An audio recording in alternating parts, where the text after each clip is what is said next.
এই পেস্ট্রি দিয়ে যে বন্ধুর জন্মদিন সেলিব্রেট করব তা কখনো ভাবতে পারিনি। কেন বলো বন্ধুরা? সকালবেলা উঠে যেই না আমি পদ্ম ফুলের গাছে ওখানে গিয়ে দেখলাম পদ্ম ফুলগুলো ফুটেছে। আমার বন্ধু নাকি আজকে পদ্ম ফুল লাগবে, ওনাকে পুজো দেবে, তাই আমি ছিঁড়ে ওকে দিয়ে দিলাম যে ওর বাড়িতে পুজো দেবে। তারপর আমার ফোন আসলো যে ও নাকি আসতেছে, ও গেছিল কলেজে, ওকে এখন নিয়ে যেতে হবে নেপালি বস্তি, ও নাকি মোমো খাবে। তাই আমিও বললাম আমাকেও নিয়েছো, আমাকেও আজকে পার্টি দিবি তুই। ওদিনকার জন্মদিনের পার্টিটা খেয়ে আমার তো মন ভরেনি, তাই চলে গেলাম।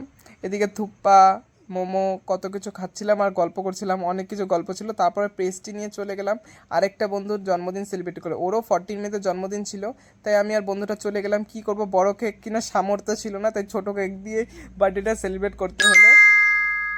কেক কাটার সময় এত হাসাহাসি করছিল ওদের বাড়ির লোকরা, আর আমরাও প্রচুর হাসছিলাম।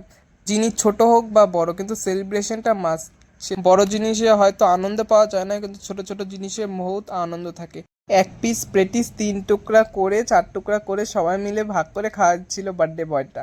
তারপর কেক ঠেক খেয়ে বন্ধুকে বাসে তুলে আমিও বাড়ি চলে আসলাম। আজকের ব্লগটা এই অবধি বন্ধুরা।